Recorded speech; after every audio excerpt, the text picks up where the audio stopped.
The fog hung low over the forest, thick and heavy, clinging to every branch and stone. Each step I took along the narrow, overgrown path seemed amplified in the eerie silence, crunching sharply beneath my boots. The air was cold, almost biting, and I drew my coat tighter around me, wishing it could shield me from more than just the chill. A faint flicker of light danced between the trees up ahead, like a candle struggling against the wind. I froze, heart hammering, trying to convince myself it was just a trick of my eyes. But the forest seemed alive, watching, waiting. As I moved closer, the smell of damp earth and decaying leaves grew stronger, mixed with something faintly metallic, like rust or blood. I swallowed hard and glanced around, the shadows shifting just beyond my vision. Something wasn't right. The wind whispered through the branches, carrying with it a sound, soft footsteps that didn't match my own. I stopped. The footsteps stopped. A whisper floated through the mist, so soft I wasn't sure I had heard it. I told myself it was the wind, yet a prickle ran down my spine. My gut twisted, telling me that something unseen was moving in the fog. I reached the edge of a clearing. There it was, the house, or what remained of it. Half-collapsed walls, windows like hollow eyes staring into the darkness, the door hanging crooked on its hinges. A symbol was etched deep into the wooden frame, a strange, jagged shape I didn't recognize. My stomach churned as I stepped closer, compelled by a curiosity I could neither fight nor understand. The moment my hand brushed the splintered door, a cold breeze surged through the clearing, almost as if the house exhaled, and the light from the flickering candle, or whatever it had been, vanished. Inside, the air was thicker, heavier, like breathing through wet cloth. My footsteps echoed across the broken floorboards, and I could hear the faint scurrying of rats, or something larger within the shadows.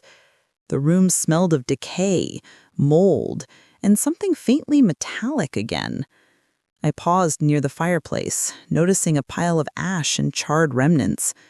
Something had been burned here recently, or at least it looked that way. A sudden creak from above made me spin around, every muscle tensing. My heart raced as I realized that the attic hatch had moved slightly, though I had been alone just moments before. I forced myself to take another step, the floorboards groaning beneath my weight. Each shadow stretched, contort, and flicker, playing tricks on my eyes. Then I saw it, a faint reflection in a cracked mirror leaning against the wall. At first I thought it was my own reflection, but as I blinked, a figure crouched in the corner behind me, impossibly pale and distorted. My throat tightened. I whipped around, but there was nothing there. Just the empty, decaying room. The air felt heavier, oppressive, pressing against my chest. Every instinct screamed for me to leave, but a strange pull, like a voice I couldn't hear, held me rooted. A sudden thump upstairs made me jump. Another, and then a whisper, this time clear. "Why are you here?" I swallowed against the lump in my throat, telling myself I must be imagining things. Yet the floorboards creaked again, slow, deliberate steps descending from the upper level. I couldn't tell where the sound ended. My pulse pounded and every instinct screamed for me to run, yet I couldn't move. The symbol on the door pressed itself into my mind, jagged and ancient, as if it were a warning. I moved toward the back of the house, trying to find a window or another exit. The hallway stretched longer than it should, doors lining the walls like eyes staring into my soul. One door at the end of the corridor was slightly ajar. From within I could hear whispers, almost melodic, weaving around each other in the darkness. My hand hovered over the handle. My mind screamed that whatever was inside didn't belong to this world, but curiosity, or perhaps foolish bravery, forced me to push the door open. The room was small, filled with old furniture covered in sheets. A rocking chair moved slowly back and forth, though no breeze disturbed the stagnant air. On the wall opposite me, words were scrawled in something dark and sticky. "Leave now, or stay forever. The letters seemed to pulse, as if breathing with a life of their own. I stumbled back, my heart slamming against my ribs. The shadows in the corners shifted slowly, converging slowly, stretching towards me, yet never fully forming. The temperature dropped sharply, my breath visible in the air, and I felt the presence behind me again, closer this time, almost tangible. I ran. The floorboards groaned violently beneath me, each step a cry of warning. Something scraped against the walls, whispering intelligible words that clawed at my mind. I reached the main hall, the front door just ahead, but as I lunged, it slammed shut before my hands could reach the handle. I slammed into it, breathing hard, but it wouldn't budge. I turned to find the hall empty, or so it seemed. The flickering shadows danced faster, forming shapes too quick to comprehend. And then I heard it again, the slow, deliberate steps, echoing from all directions. I backed into a corner, my eyes scanning desperately. A pale figure emerged from the darkness, floating above the floor, its face obscured by shadows. Its voice, a low, hissing whisper, filled the hall. "You shouldn't have come." Panic surged, and I tripped over a loose floorboard, sprawling onto the cold ground. The figure paused, tilting its head as if considering me. Then in an instant, it vanished, leaving only the thick fog and my ragged breathing. Silence swallowed the house once more, but it felt different now, like the building had noticed me, watched me. The candlelight flickered back, distant and faint, casting shadows that seemed too sharp, too deliberate. I realized the house wasn't just abandoned. It was alive in a way I couldn't explain. Every creak, every whisper, every subtle movement was part of it. The air felt charged, waiting, expectant. My instincts screamed to flee, but the path I came from seemed farther away than before. And then, from deep within the shadows, I heard a sound that made my blood run cold. The unexpected sound of someone or something breathing just behind me. I swallowed hard, my mind racing. The fog outside pressed against the windows, the forest silent as if it had never existed. I had come here seeking the unknown, but the unknown was far beyond what I could have imagined. Every step I had taken had led me deeper into a trap, into a story I couldn't escape. My heart still hammered as I pressed my back against the wall, bracing for what would come next. Somewhere, in the dark corners of the house, the truth waited, patient, eternal, and merciless. And in that moment, I understood. This was only the beginning. The morning after my arrival brought no relief. The fog had lifted slightly, but the forest still pressed close, dense and silent, as if it had been holding its breath all night. I stepped cautiously outside, my boots sinking slightly into the damp earth, and glanced back at the house. Its broken windows stared at me like dark, accusing eyes. Something about the structure had changed overnight. The symbol etched on the door seemed sharper, more deliberate, as though freshly carved. My stomach churned, but I knew I couldn't leave. Not yet. Curiosity, stubborn and dangerous, anchored me here. The first strange sign appeared on the path I had taken yesterday. Tiny footprints, not human, led away from the clearing and into the thick forest. They were too small, too perfectly formed, yet they disappeared and reappeared as though the forest itself had shifted them. I followed cautiously, every sense alert. Birds were silent. No wind stirred the branches, and the forest seemed unnaturally still. A soft whisper wound through the trees, low and sibilant, repeating my name. I spun, heart hammering, but only the fog answered me, curling around the trunks like fingers. By midday, I had reached a small clearing. The remains of a fire sat smoldering, ash still warm under my touch, though no one could have been here. And yet, a faint scent of decay lingered. On a tree nearby, crude symbols were scratched into the bark. Triangles, circles, lines intersecting in patterns I didn't understand. Each symbol seemed to pulse subtly, drawing my gaze. I traced them with trembling fingers, and a cold shiver ran through me. The forest felt alive, watching. I knew, instinctively, that these signs weren't random. They were deliberate, intelligent, and malevolent. They guided, tested, and watched, and I was only beginning to understand their purpose. Whatever lay ahead, I knew the forest was far from done with me. The morning after my arrival brought no relief. The fog had lifted slightly, but the forest still pressed close, dense and silent, as if it had been holding its breath all night. I stepped cautiously outside, my boots sinking slightly into the damp earth, and glanced back at the house. Its broken window stared at me like dark, accusing eyes. Something about the structure had changed overnight. The symbol etched on the door seemed sharper, more deliberate, as though freshly carved. My stomach churned, but I knew I couldn't leave, not yet. Curiosity, stubborn and dangerous, anchored me here. The first strange sign appeared on the path I had taken yesterday.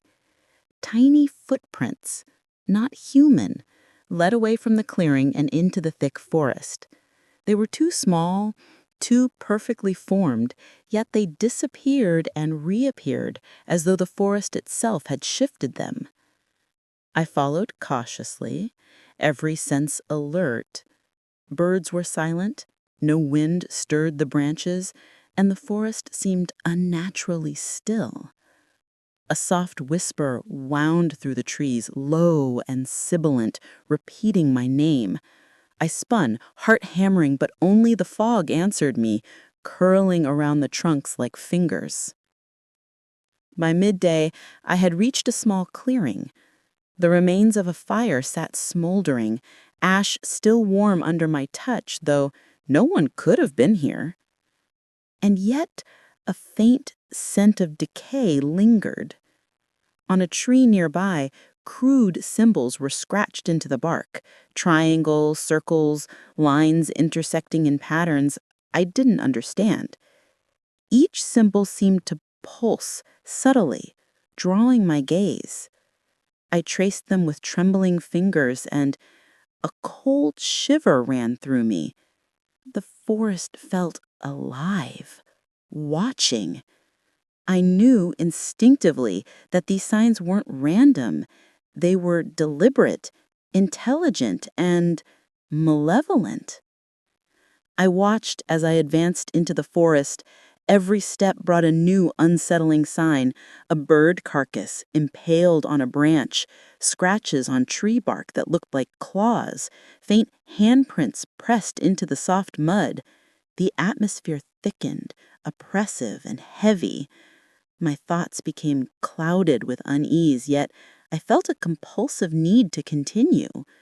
The whispers began to form patterns, long, drawn-out syllables that almost sounded like language. I couldn't decipher them, but each repetition tightened the knot of fear in my chest. Suddenly, a figure appeared among the trees, a young woman, pale and silent, her eyes dark and unblinking. I froze, unsure if she was real or a manifestation of the forest. She didn't speak, only pointed toward the far end of the clearing before vanishing into the mist. My pulse surged, and I felt a mixture of terror and fascination. Following her direction, I came upon a circle of stones, covered in moss and strange etchings, forming a pattern that resonated with the symbols I had seen earlier. As if the forest itself had drawn this ritual space, and I had stumbled directly into it. The shadows around me deepened, elongating unnaturally, and the whispers intensified, overlapping, forming a chant that seemed to echo from the ground beneath me. I stumbled backward, tripping over roots, but I felt drawn to the circle.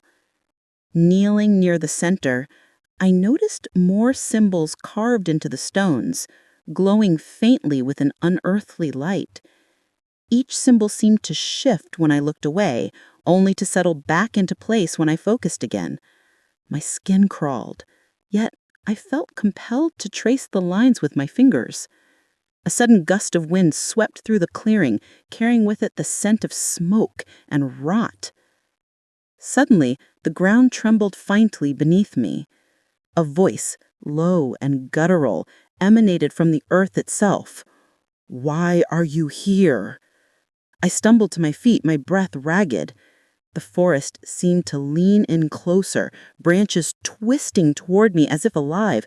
Shadows coalesced into shapes that resembled people, figures with hollow eyes and elongated limbs.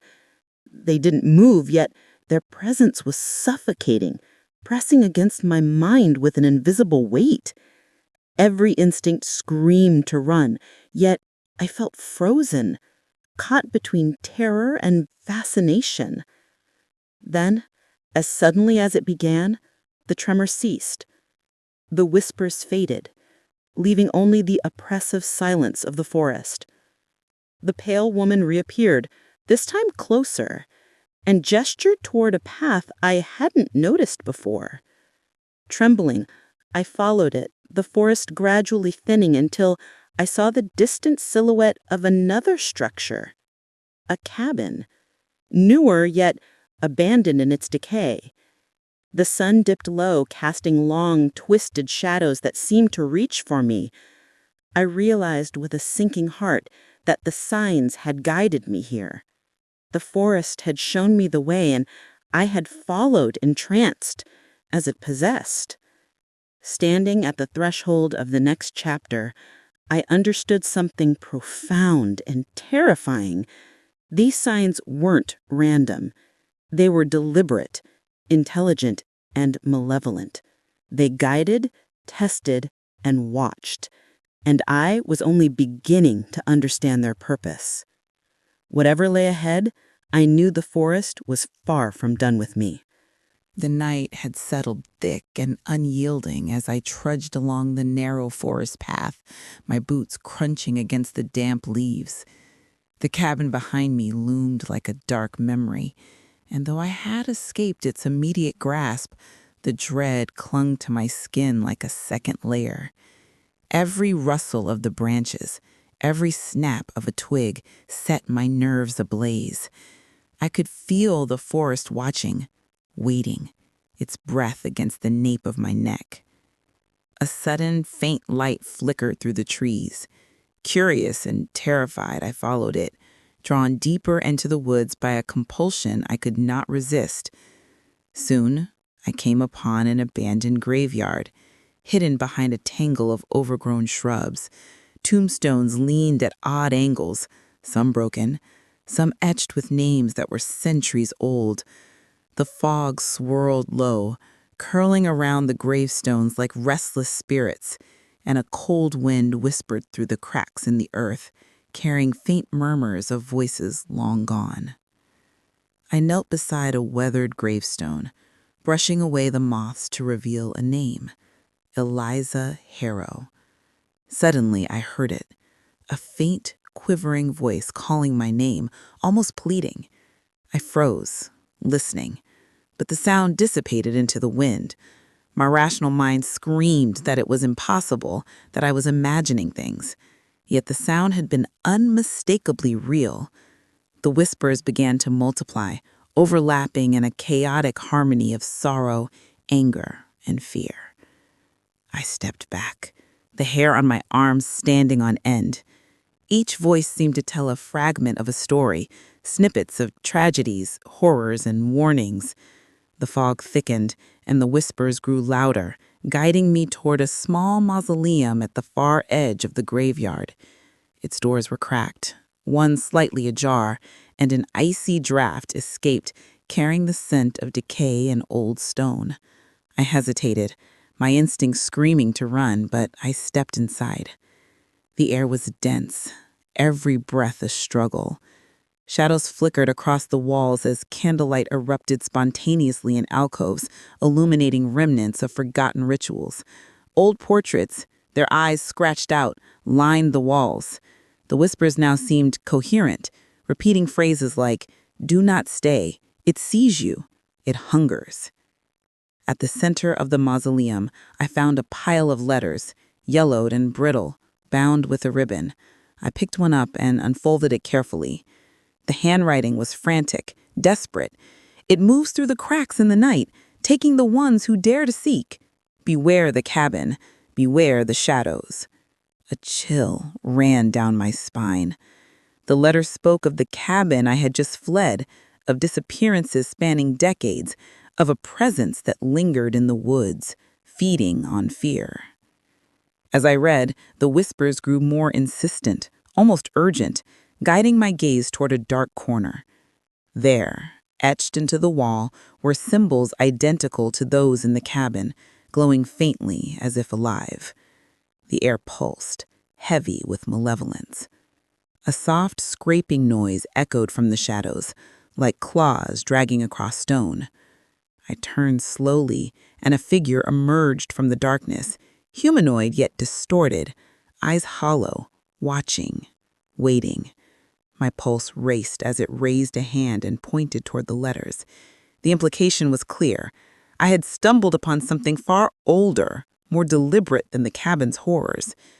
The voices swirled around me, each one overlapping, telling fragmented stories. A family vanished in the dead of night, a traveler consumed by the shadows, children dragged into the forest, never to return. The intensity of the supernatural presence was overwhelming, a tangible pressure on my chest. My mind teetered between panic and fascination. I understood that the forest, the cabin, and now this mausoleum were all part of the same nightmare, a network of horrors stitched together by something ancient and sentient. A sudden gust extinguished the candles, plunging me into darkness. The whispers erupted into a cacophony, overlapping in a symphony of terror. The figure stepped closer, and I could feel its presence pressing against me. A single thought hammered in my mind. I had to leave, yet every instinct urged me to stay and understand. The letters fell from my hands, scattering across the floor, and in the chaos, one phrase repeated itself, echoing louder than the rest. The shadows feed on fear. Do not look away. I ran, heart pounding, stumbling over gravestones, branches clawing at my clothes, the whispers chasing me through the fog. Behind me, the mausoleum door slammed shut with a force that shook the earth, silencing the voices abruptly. The forest seemed to exhale. The oppressive presence momentarily retreated. But I knew this was only a temporary reprieve. The horrors I had witnessed were far from over. They had marked me, and I could feel their gaze lingering, following my every step as I fled into the night. The whispers faded into the distance, replaced by the steady rustle of the wind, yet the letter's warning haunted me, a cold certainty that the forest, the cabin, and the shadows were all part of something far more sinister. Whatever darkness lurked in the depths of this place, it was patient, intelligent, and relentless. I had survived this encounter, but the stories of those who had not were etched into the air, carried in the voices that still whispered, waiting for the next unwitting soul to enter the woods. The moon hung low and pale in the sky as I approached the asylum's rusted gates, its jagged silhouette cutting a menacing figure against the night. Years of abandonment had turned it into a fortress of decay, walls peeling, windows shattered, doors hanging on rusty hinges.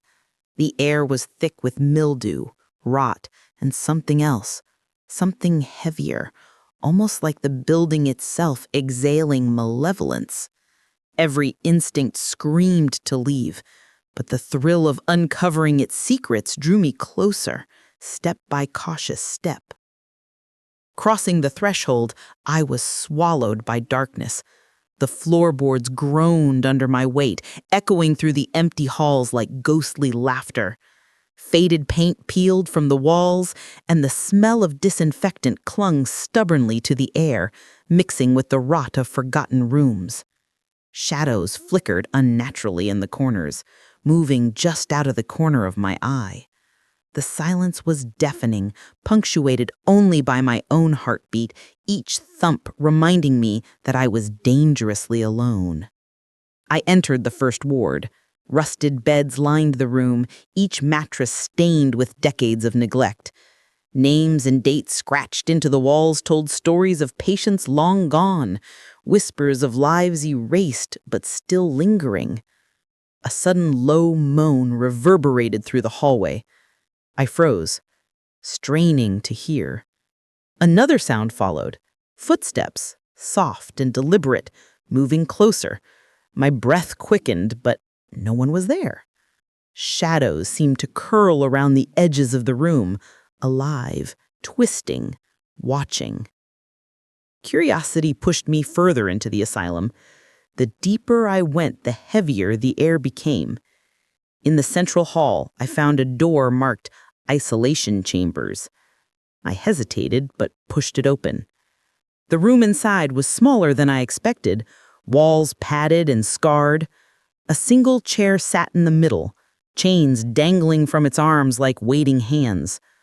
On the wall, scratched frantically into the plaster, were the words, "It never leaves. It watches. It waits." A cold draft whispered past me, carrying the faintest echo of a child's laughter, high, brittle, almost imperceptible. The whispers grew louder as I moved from room to room. They weren't just echoes, they were fragmented memories of the asylum's past. Patients screaming, doctors arguing, the sickly laughter of the caretakers as something unspeakable unfolded behind locked doors. I could feel the weight of countless eyes on me, their judgment and torment pressing against my chest. The building seemed alive, feeding on my fear, testing my courage. I discovered the records room next. Dust-covered ledgers and patient files lay scattered, revealing names, dates, and cryptic notes about experiments and unseen forces. One file caught my attention, a patient named Clara Whitmore. The notes described her descent into paranoia, her claims of being followed by shadowed figures that whisper my name. According to the file, she disappeared one night, her cell empty, the door locked from the inside. The thought sent a shiver down my spine. Suddenly, a door slammed somewhere above me. My heart leapt into my throat. I tried to rationalize it, the wind, a falling shutter, but deep down, I knew. Something was here with me, moving through the corridors with silent intent. The footsteps returned, closer this time, pacing. I could feel its presence around me, a cold, hungry awareness. My mind screamed to leave, but my curiosity anchored me. The stories, the files, the echoes, they were too compelling to ignore. I ascended the staircase to the second floor, where the old administrative offices had been. Here, the building's decay was even more pronounced. Ceiling tiles hung like skeletal remains, and broken glass crunched underfoot. In one office, I found photographs of staff and patients, faces staring out with hollow eyes, frozen in moments of terror or despair. One photo in particular made my blood run cold. A shadowy figure standing behind a nurse, its distorted face just visible, grinning, unnatural. The final hallway led me to the basement, the most notorious part of the asylum. Here, the air was damp, suffocating. The faint smell of iron, of blood long dried, hung heavy. I descended slowly, my flashlight flickering intermittently, casting more shadows than light. Doors lined the corridor, each leading into rooms filled with the remnants of torture. Restraints, rusted tools, and padded walls stained by history. A whisper called my name, closer than ever, and I turned to see a figure at the end of the hall. A patient, or something else. Its face twisted in anguish, dragging itself towards me. Fear finally overwhelmed me. I ran, retracing my steps, the asylum groaning and shifting as if it trying to entrap me. The shadows pursued, the whispers chanting, "Do not leave, it hungers." I burst out into the moonlit courtyard, gasping for breath, the silence outside almost alien in comparison to the chaos within. The asylum stood behind me, silent and menacing, yet I could feel its gaze following me, even as I ran through the overgrown grounds. I didn't look back again, but I knew one thing. The asylum wasn't just a building, it was alive. It absorbed fear, thrived on stories, and waited for the next person, brave or foolish enough, to enter its halls. I had survived, barely, but the memory of its walls, its whispers, and the shadowy figures would haunt me forever. The rain had started just as I left the last town, a steady drizzle turning the narrow road into a slick ribbon of black. Headlights barely pierced the night, illuminating stretches of cracked asphalt and fog that seemed to rise from the earth itself. The GPS had lost signal hours ago, leaving me with only memory and instinct. Somewhere in the distance, a faint light flickered, a roadside diner long closed, or maybe just a reflection in the wet asphalt. I should have stopped, should have turned back, but something urged me onward. Stories of travelers disappearing on this road, whispered in hushed tones at the local bar, crawled through my mind. They said the road had a life of its own, that it fed on fear and curiosity alike. Most dismiss such tales as legends, but the knot in my stomach told me otherwise. The first hour passed in tense silence, broken only by the rhythmic swish of wipers and the occasional crack of lightning illuminating the dense forest lining the road. Then I saw it, a figure standing by the roadside. At first I thought it was a hitchhiker, but the closer I drove, the more unnatural it appeared. Its face was obscured by shadows, limbs unnervingly long, swaying slightly as if moving in a rhythm only it understood. I slowed, curiosity mingling with dread, but when I blinked, it was gone. Shaken, I continued, rationalizing that it was a trick of light, fatigue, or rain-soaked imagination. But the feeling of being watched persisted, an invisible weight pressing down on my chest. The road seemed to twist subtly, curves I didn't remember, signs pointing in impossible directions. Every mile felt like the road was stretching, elongating, entrapping me in a loop I couldn't escape. Then came the abandoned car. Its hazard lights blinked faintly, though it looked like it had been there for decades. Rust covered every surface, the tires flat and cracked. I slowed to inspect it, heart hammering. The driver's seat was empty, but there was a note pinned under the wiper. "Do not look behind." My hands shook as I gripped the wheel, a primal instinct urging me to obey. The moment I glanced in the rearview mirror, I saw them. Shadows, countless shadows slinking along the tree line, keeping pace with my car. Their shapes were indistinct, amorphous, but the intent was clear. They were following, waiting, hungry for fear. I pressed the accelerator, rain spraying in all directions, headlights cutting through the oppressive darkness, but no matter how fast I drove, they stayed just at the edge of vision. Hours seemed to pass. Every turn revealed new horrors. Roadside graves with fresh dirt, abandoned vehicles half swallowed by mud, faint cries echoing from the woods. Occasionally, a figure would appear directly on the road, forcing me to swerve dangerously, only to vanish seconds later. It wasn't random, it was testing me, guiding me, playing a game I didn't understand. Fatigue and terror blurred the lines between reality and hallucination. I saw a house in the distance, its windows lit despite being abandoned according to every map. Hoping for refuge, I pulled into the overgrown driveway. The door creaked open before I could touch it, as if inviting me inside. Every instinct screamed to run, but curiosity, the same force that had led me here, pushed me forward. Inside, the air was thick, heavy with decay. Old furniture lay overturned, walls smeared with age-old grime. And then I heard it, a whisper, soft but insistent. "You shouldn't have come." I turned sharply, heart pounding, but no one was there. Footsteps echoed behind me, slow, deliberate. Shadows shifted in the corners, morphing into grotesque shapes that seemed to leer and leer. I realized the road had followed me here. The boundaries of reality and the road's nightmare had merged. In a small room at the back, I found remnants of travelers, diaries, worn clothing, personal items, all frozen in time.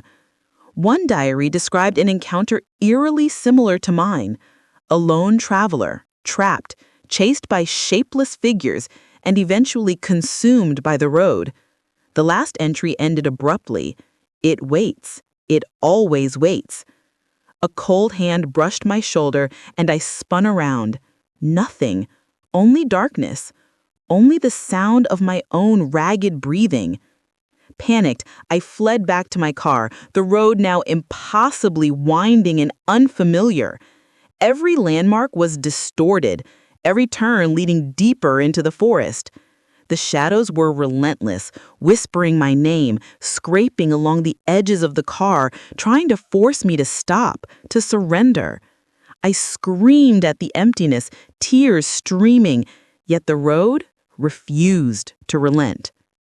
Finally, just before dawn, I glimpsed a familiar bridge, the marker that meant I was near the edge of the cursed stretch.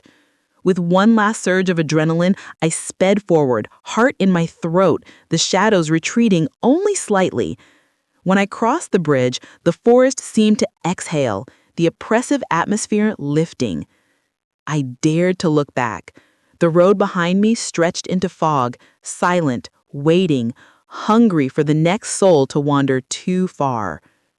Even now, days later, the memory haunts me. I see those shadows in reflections, hear whispers in the wind. The road calls, always. And I know that one day it will reach for me again, or for someone else, naive enough to believe it is just a road. The forest finally thinned, revealing the silhouette of an abandoned cabin tucked into a small clearing. Its wooden planks were rotted, windows clouded with decades of grime, and the roof sagged under the weight of neglect. The protagonist approached cautiously, each step crunching on fallen leaves, the echo unnervingly loud in the otherwise silent night. The air grew colder here, a damp chill that seeped into the bones, carrying with it an invisible weight, as if the very atmosphere was warning them to turn back.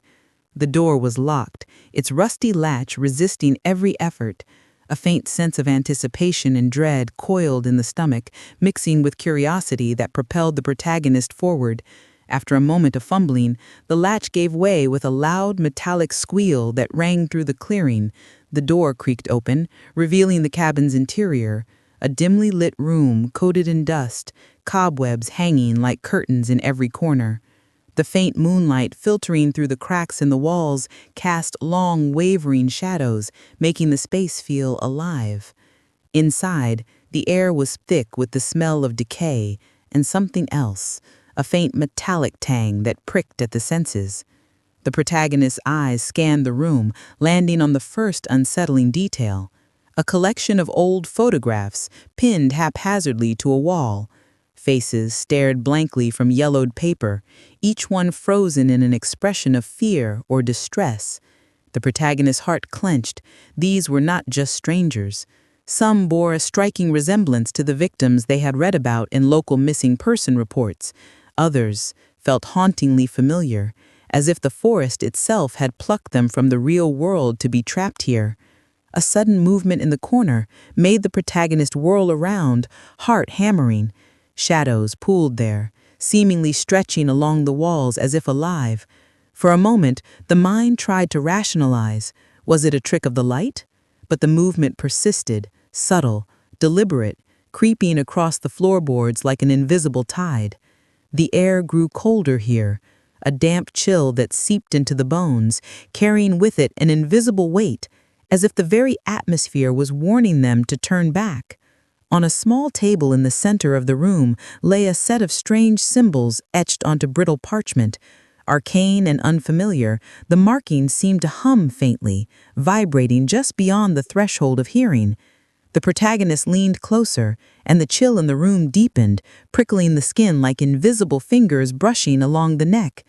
Personal items, keys, watches, a child's worn shoe were scattered around, each one marked with a name that matched a face in the photographs. The cabin itself was a shrine to disappearance, a testament to a force that had claimed these lives and left only echoes behind. Suddenly, the door creaked again. The protagonist spun, expecting to see the dark forest beyond, but the doorway was empty. A shiver crawled up their spine. Then, impossibly, the door swung inward on its own, as if inviting or taunting them to stay. The sense of being watched intensified, each heartbeat echoing loudly in the chest. Every instinct screamed to flee, yet the lure of discovery anchored them, eyes drawn to the collection of items that seemed to whisper secrets in an unspoken language. A faint sound, almost imperceptible at first, began to grow, a rhythmic tap, tap, tap from somewhere outside the cabin. The protagonist froze, breath catching in their throat. The sound was deliberate, methodical, echoing against the walls, a presence unseen yet undeniably close. The shadows on the walls danced, elongating toward the windows, and the moonlight caught on the glass in strange patterns, creating illusions of figures moving silently in the trees beyond. Their gaze returned to the photographs, and now it felt as if the eyes in the images were following them, tracking every subtle movement.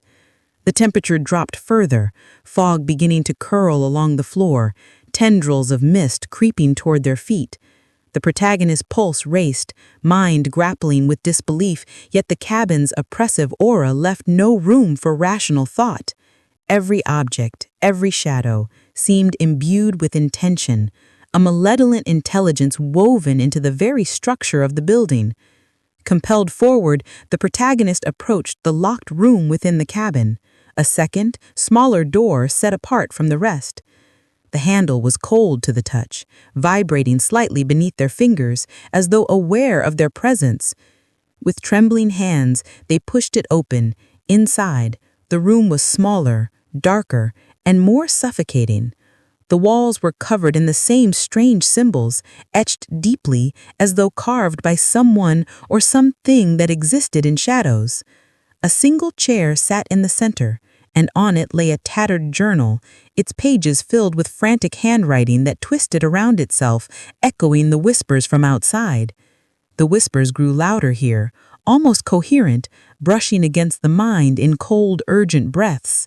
Names were called softly, unintelligible at first, then clear. Protagonist's name.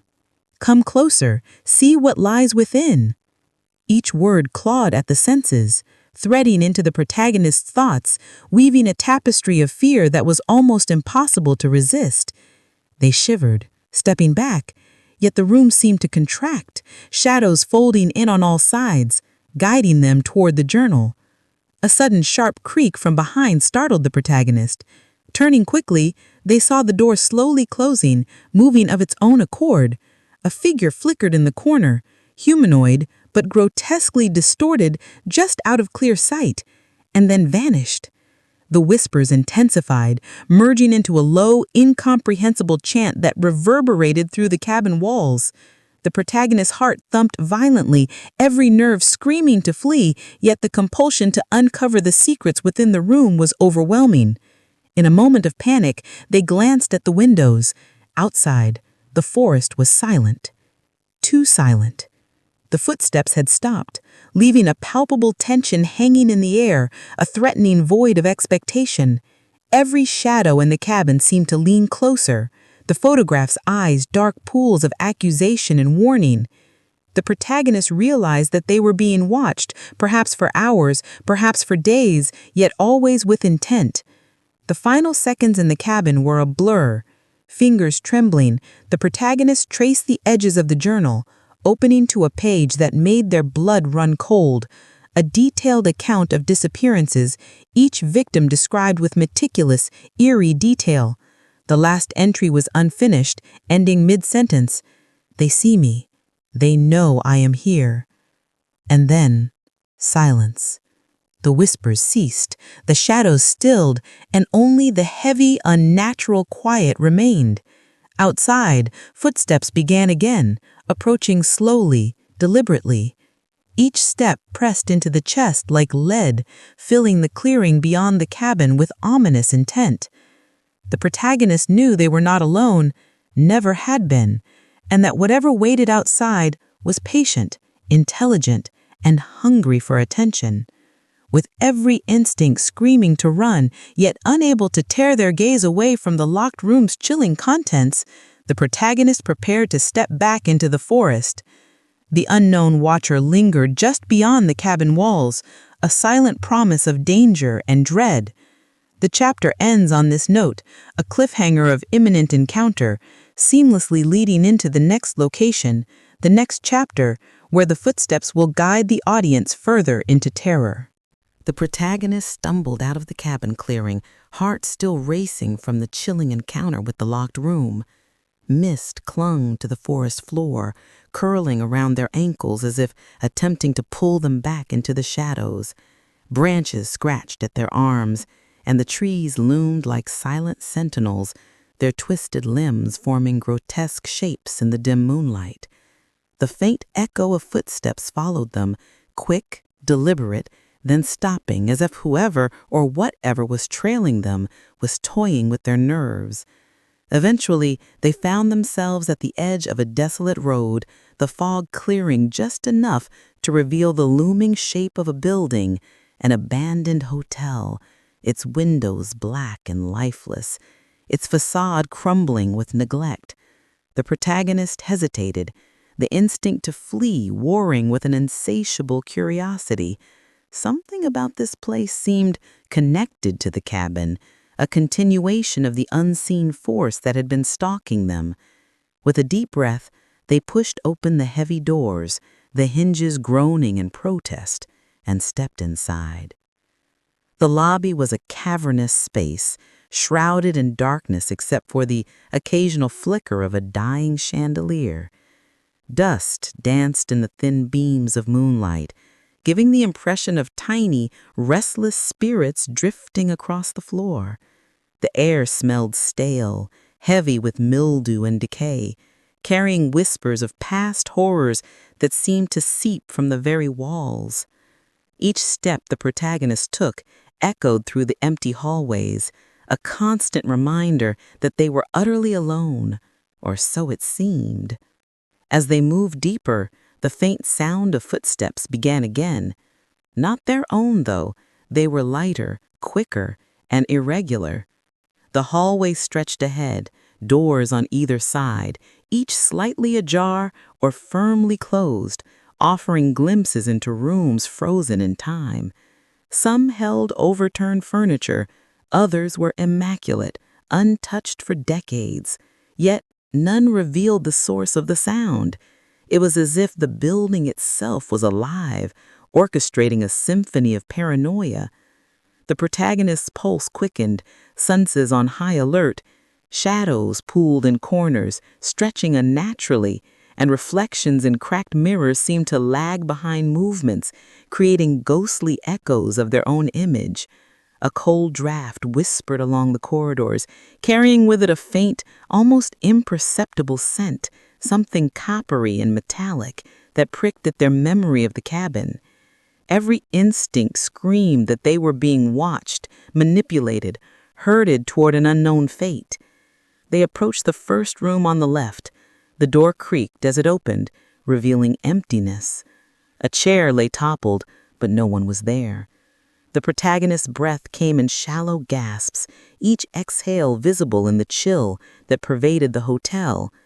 Another door. Another empty room. The footsteps continued, closer now, echoing in tandem with their own, then receding just as suddenly. It was a game, cruel and precise, designed to fray nerves. The protagonist tried to rationalize. Could it be other explorers, pranksters, or animals? Every rational thought was shattered as a vase tumbled from a table down the hall, narrowly missing their feet. No wind, no one visible. The sound of the vase breaking echoed far too long, reverberating like a scream through the corridors. Panic clawed at the mind. The building itself seemed to pulse with malicious intent, breathing alongside the protagonist, each heartbeat synchronized with the invisible presence stalking them. A long hallway stretched ahead, lined with doors numbered in peeling paint. Some numbers were scratched away entirely, as if erased by unseen hands. The footsteps slowed, measured now, deliberate, echoing against the cracked walls. The protagonist pressed forward, heart hammering, the hair on the back of their necks standing rigid. The air grew colder with every step, condensation forming on the skin and goosebumps. Suddenly, a door at the far end of the hall slammed shut with a deafening crack.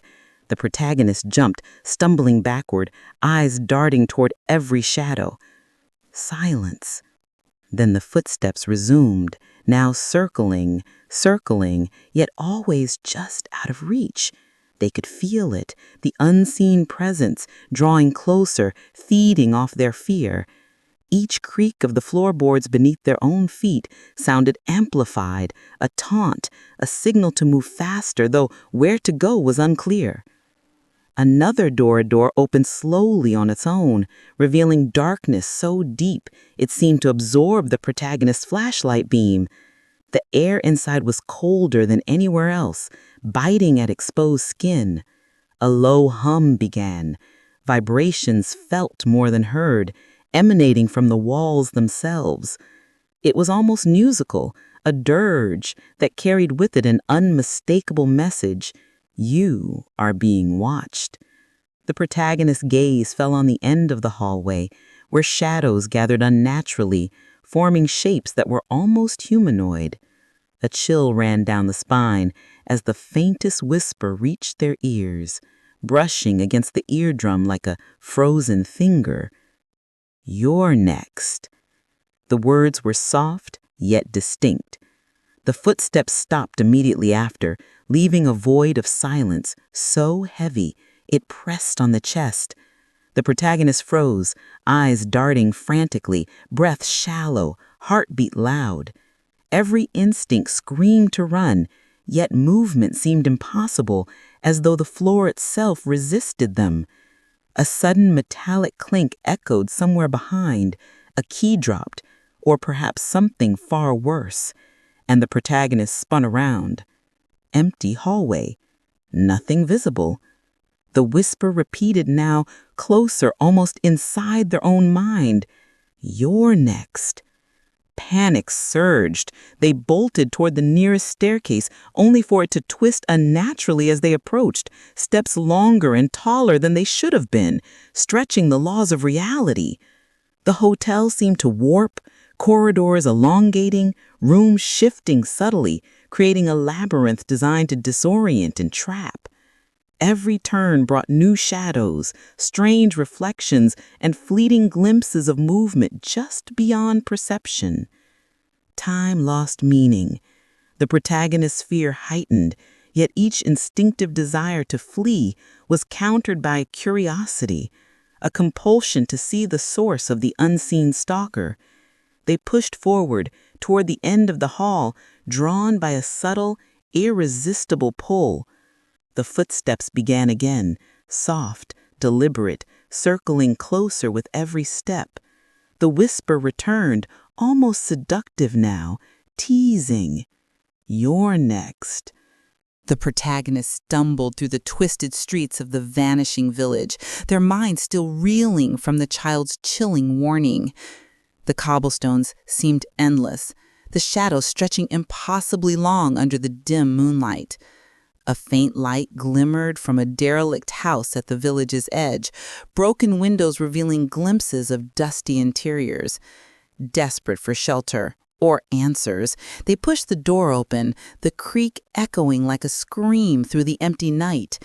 Inside, the air was thick and stale, smelling of decay and old wood.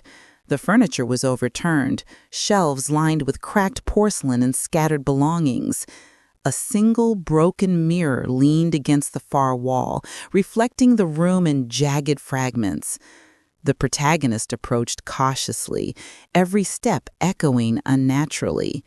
The mirror's surface shimmered, almost breathing, as though it were aware of their presence. At first, the reflection seemed normal, but then subtle distortions appeared. The protagonist's image blinked slower than they did. Their smile lingered a moment too long, and the tilt of their head did not match reality. Panic set in. This was no ordinary reflection.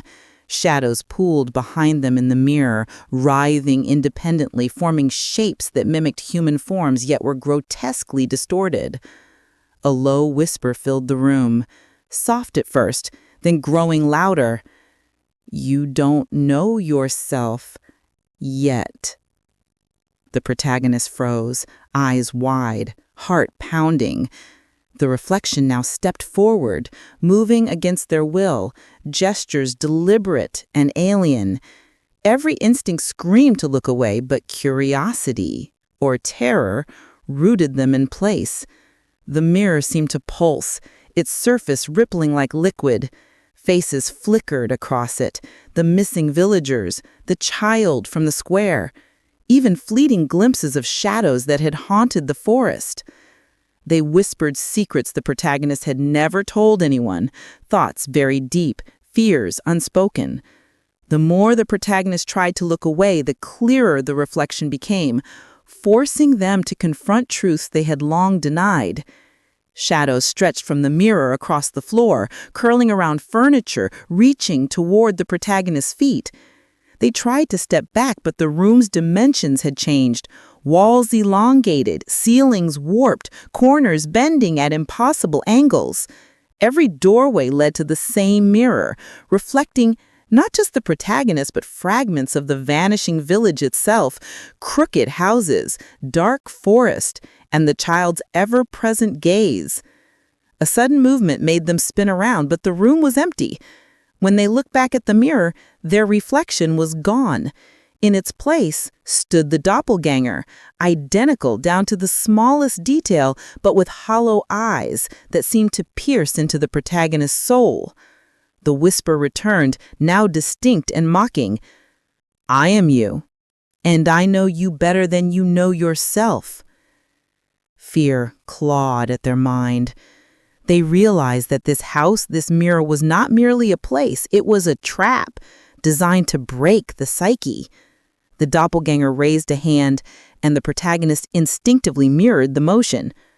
But when their hands met, the reflection recoiled, laughing silently, echoing inside their skull. The room seemed to close in, the mirror growing larger, swallowing the walls, the floor, and even the faint moonlight filtering through broken windows.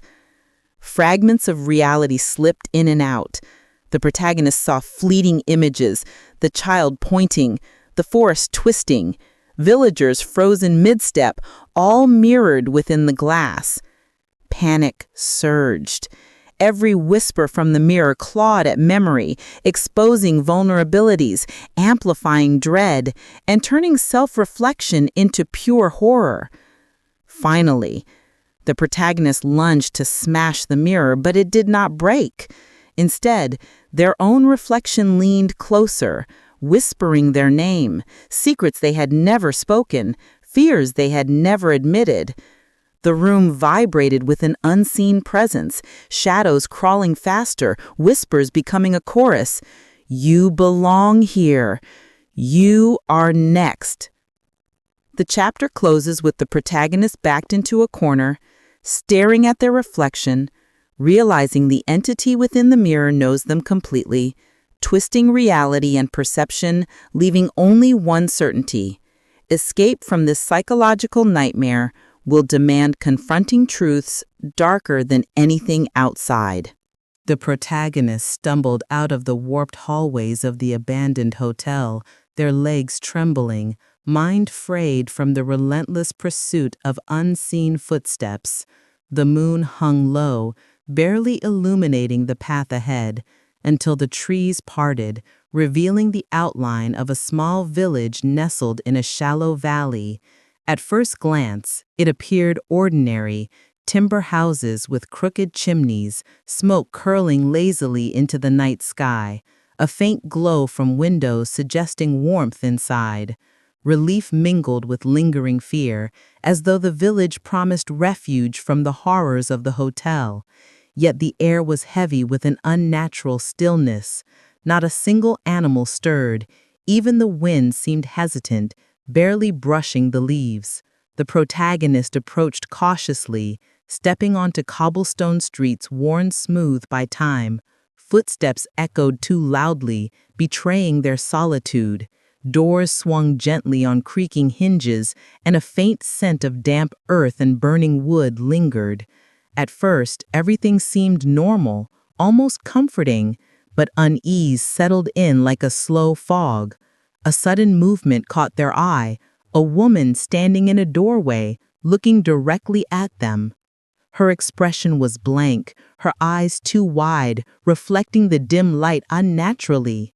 She said nothing, just stared, until the protagonist blinked and she vanished as though she had never existed. Shivers ran down the spine, every instinct warning that this village was no sanctuary, it was a trap. The protagonist moved deeper into the village, passing familiar landmarks that began to subtly change with each step. A well that should have been circular stretched into an impossible oval. The bakery's windows appeared taller than physics allowed. Houses that seemed adjacent a moment ago now felt miles apart. Every turn felt disorienting, as though the village itself was bending reality to confuse, to manipulate, to isolate. Soft footsteps echoed behind them, not heavy or hurried, but measured, deliberate. The protagonist spun around, heart racing, yet the street was empty. Windows reflected nothing, no one behind the glass. Shadows seemed to slither along the edges of their vision, always gone when looked at directly. The village was alive, its emptiness filled with whispers, faint cries, and the metallic echo of vanished lives. A child appeared at the far end of the street, clutching a doll with missing eyes. The protagonist's relief was immediate, someone real, someone human perhaps, but it quickly dissolved when the child tilted its head unnaturally and pointed toward the dark forest at the village's edge. "They're waiting for you," the child whispered, voice impossibly low, yet distinct, carrying both innocence and menace. The words hit like a physical blow. The protagonist's blood ran cold, realizing that the forest from which they had emerged, the one haunted by whispers and invisible stalkers, was connected to this village. The forest wasn't just behind them, it was inside this place, leaking its malevolent influence into every crooked corner, every warped wall. The protagonist turned to flee, but the street seemed unfamiliar now, each alleyway twisting impossibly. Doors that should have led to backyards opened into black voids. The bakery, which had seemed welcoming, now contained endless rows of empty shelves that stretched into darkness. Every step forward felt like sinking into a nightmare from which waking was impossible. Figures flickered in and out of existence, an old man leaning on a cane one moment, gone the next. A woman hanging laundry, vanishing mid-motion. The protagonist realized with mounting horror that the villagers weren't disappearing, they were being erased, leaving only echoes of their existence. Shadows now moved independently, detaching from the remaining structures, twisting into humanoid forms that watched, waited, and whispered incomprehensible things. The protagonist's breathing became shallow, panicked. They tried to follow the main road, believing it would lead out, but the layout constantly shifted. Familiar houses turned into dead ends. Doors led to other streets, the horizon bending and stretching. Time seemed irrelevant here. Seconds felt like minutes, minutes like hours. And always, the whispers accompanied them like echoes of past victims, urging them to turn back, to flee, though escape was becoming impossible. A lantern flickered in the distance, and the protagonist ran toward it, desperate for guidance. As they approached, the light revealed an empty street, cobblestones slick and glistening with rain that had not fallen moments before. A faint music box melody played from somewhere nearby, haunting, discordant, carrying the faint laughter of children, but no source was visible. Every instinct screamed that this village was alive, feeding on fear, warping perception, and erasing anyone who lingered too long. The child reappeared, this time at the protagonist's side, doll dangling. "They're waiting for you," it repeated, a chant now, insistent and omnipresent. The protagonist wanted to scream, to run, but the village had grown around them, corridors and streets rearranging as if sensing every thought, every hesitation. Even the forest at the edge of the village now seemed to twist inward, its shadowy tendrils reaching toward them. The protagonist's vision blurred, reality and hallucination merged. Every house contained the faint outline of missing villagers, shadows frozen mid-step. A door creaked open behind them, revealing nothing but darkness. A window reflected the protagonist's face, but the eyes staring back were hollowed out, drained, already claimed by the village. Every heartbeat echoed in the chest, each whisper growing louder, more insistent, "They're waiting for you." With a final surge of adrenaline, the protagonist bolted toward the forest edge, only to find the village stretching infinitely, streets twisting and looping back impossibly. Panic consumed them. The child's voice, both terrifying and guiding, echoed endlessly. The protagonist realized that escape was not just improbable, it was irrelevant.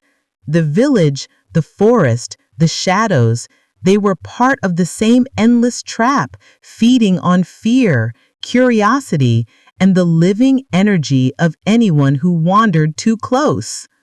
The chapter ends as the protagonist stops at the center of a square, the child standing silently before them. The surrounding houses shimmer and distort, whispering their names, bending reality.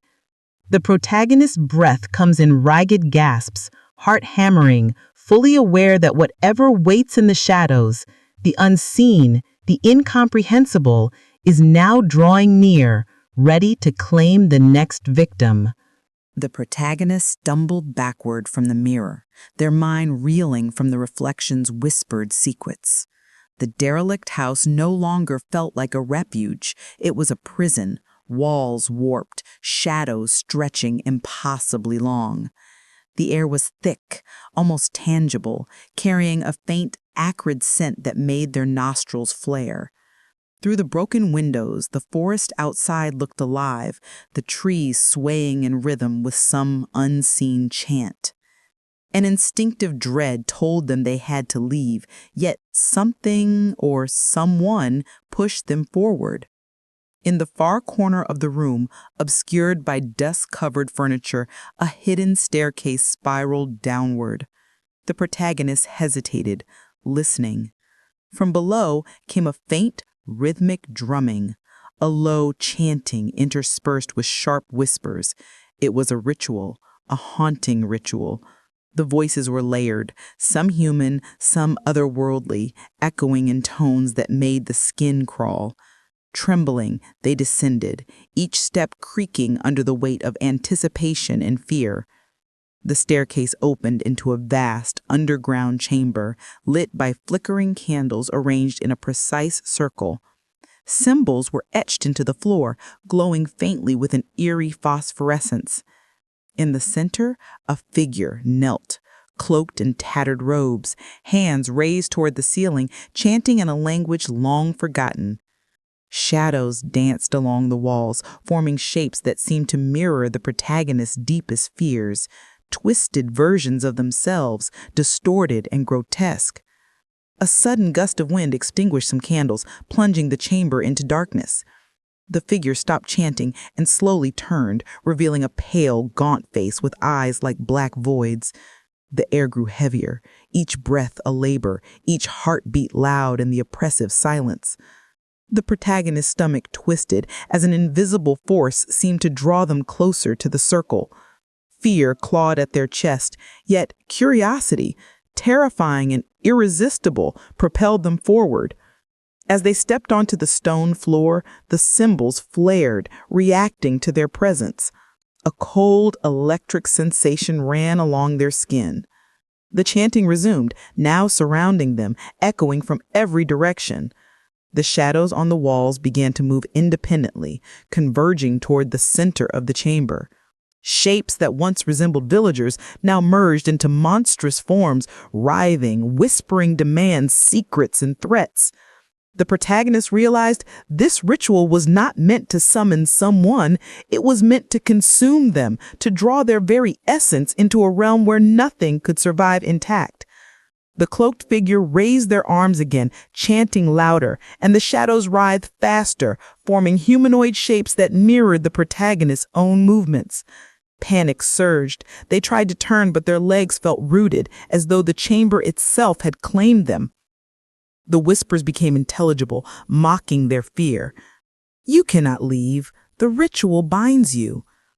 Desperate, they lunged toward the circle's edge. Every step brought resistance, the air thickened, and the shadows reached out with invisible hands. The symbols on the floor pulsed violently, and for a brief, heart-stopping moment, the protagonist felt their body lift slightly, as if reality itself had begun to bend. Then, from the darkness, a scream erupted. Not theirs, not the figures, but something ancient, something that had existed long before the village or the house. The sound reverberated in their chest, shaking them to the core. The chanting slowed, almost playful now, the figure's head tilting as if studying them. One of the shadows detached from the wall and advanced, humanoid but twisted, its movements jerky yet purposeful. The protagonist froze, paralyzed with fear, as the figure spoke in a low, rasping tone. "To survive, you must face what you deny. To leave, you must surrender what is yours." Understanding struck. This was not a test of strength or courage, but of truth. They had to confront memories, secrets, and fears they had buried. As the shadow neared, they closed their eyes, letting the memories surge forward. Faces of people they had wronged, choices they regretted, moments of cowardice, betrayal, and pain. The chamber trembled in response, shadows recoiling as if respecting the act of acknowledgement. The air lightened slightly, and the figure's chanting grew slower, more hesitant. With a final surge of will, the protagonist stepped fully into the circle, embracing the ritual instead of fleeing. The shadows convulsed, screaming in unison, then dissipated, leaving only faint tendrils of darkness snaking along the floor. The candles flickered steadily, the symbols dinned, and the chamber's oppressive weight lifted. The cloaked figure, still kneeling, whispered a final warning. "The ritual is never truly over. The world watches, always." Exhausted, the protagonist stumbled upward, emerging from the hidden staircase back into the broken house. Moonlight spilled through the shattered windows, revealing the quiet forest beyond. Yet the knowledge of what had transpired lingered like a shadow on their mind. They knew this was only one step, one confrontation in a chain of horrors they were yet to face. The mirror, the shadows, and now the ritual, all were threads in a larger, terrifying tapestry. As they looked toward the forest, the faint whisper of chanting echoed on the wind, a reminder that some doors, once opened, can never be fully closed. The protagonist's next steps would lead them deeper into the unknown, into realms where reality and nightmare blended seamlessly, and where every choice carried the weight of unseen eyes. The chapter closes with the protagonist stepping out of the house into the night, knowing that the horrors of the ritual had marked them forever, and that the next chapter, perhaps the final descent into darkness, awaited just beyond the horizon. The protagonist's heart pounded as they emerged from the clearing where the ritual had left its mark. The forest ahead loomed, a twisted labyrinth of gnarled trees and creeping fog. Every step felt heavier than the last, as if the air itself resisted their passage.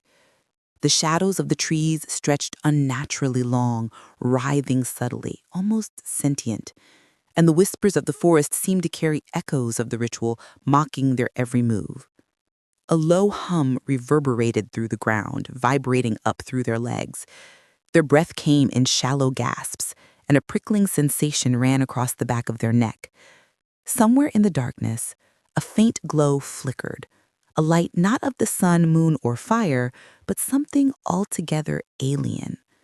Compelled by equal parts dread and necessity, they moved toward it, each step echoing against invisible walls of tension. The glow revealed the entity, a figure draped in shadows that seemed to absorb the surrounding light. Its form shifted constantly, never fully humanoid, never fully animal, yet striking terror into the mind with every glance. Eyes, countless and staring from impossible angles, reflected the protagonist's deepest fears, regret, guilt, and the inescapable memories of everyone they had lost or failed. The entity spoke not in words, but in an overwhelming presence that filled their mind, bending reality around them. Every sound, every shadow became a manifestation of its will. Frozen with a mixture of awe and terror, the protagonist realized escape was impossible. Every path through the forest looped back upon itself. The fog thickened, carrying faint laughter and whispers that sounded like voices they had known, friends, strangers, family, twisted into mockery. The entity's presence seemed to infiltrate their very thoughts, warping memories and instilling doubt. "You are ours. You always were," it seemed to say, not aloud but as an undeniable certainty that lodged in their mind. Desperation surged. The protagonist tried running, sprinting blindly through the fog. But the forest responded. Branches snagged clothing, roots twisted underfoot, and shadows elongated to block every escape. Their own shadows split and advanced independently, clawing at them with unseen hands. Heart-hammering, they tripped and fell into a hollow lined with bones, faint remnants of those who had tried to survive before. The entity hovered above, the shadows thickening, engulfing the space. In a sudden moment of clarity, the protagonist understood they couldn't fight this with force or cunning alone. They had to confront the entity on its terms, to embrace the horror and acknowledge every fear it represented. They fell to their knees, facing the darkness, and whispered confessions of their regrets, fears, and sins. The entity paused, as if surprised by this act of submission and recognition. The shadows shivered, the whispers stilled, and the forest seemed to hold its breath. For a heartbeat, the protagonist thought they could survive, could escape this nightmare. But the entity was older, wiser, and patient. It leaned closer, not in movement, but in essence, and the air thickened to a suffocating pressure. The whispers returned, now intelligible. "Join or be consumed. Choice is only an illusion." A cold wind tore through the forest, extinguishing the faint light, leaving only darkness, thick and absolute. The protagonist struggled, crawling toward what little light remained at the edge of the hollow. Each movement was a battle, each breath a reminder of the entity's overwhelming control. They remembered the lessons of the ritual, the mirror, and the vanished village. Every confrontation had brought them closer to understanding, but never to safety. The entity mirrored every thought, predicting every move. Escape was not a matter of skill, it was a matter of surrender. And then, a final confrontation. The entity extended a shadowy appendage that merged with the protagonist's own form. Pain, memory, fear, and identity collided in a single excruciating moment. They screamed, not aloud, but in every nerve, every fiber of their being. The forest reacted violently. Fog thickened, trees groaned, and the whispers escalated into a chorus of madness. Yet in the chaos, the protagonist's mind reached a calm center, a surrendering clarity that neither defeated nor saved, but transformed. Time became meaningless. The forest, the shadows, the entity, all merged into a single, undulating consciousness. The protagonist could no longer distinguish between self and other, fear and reality. And yet in that melding, a fragment of awareness remained, whispering that somewhere, deep beneath the horror, survival, or at least recognition of self, still existed. The final scene opens ambiguously. The fog lifts partially to reveal the forest path, empty, quiet. The wind carries a faint echo indistinguishable as laughter or whisper. Somewhere in the shadows, the entity's presence lingers, patient, watching. The protagonist's form is gone, or perhaps still exists, hidden, merged, waiting for the next step in the cycle. The forest remains, unchanged yet altered, a testament to horror that is infinite, and the boundary between reality and nightmare is blurred forever. The chapter closes on a single lingering thought. Did they survive, or have they become the next shadow waiting for the unsuspecting? The answer is deliberately obscured, leaving the audience suspended in terror, questioning what is real and what has been consumed by the darkness.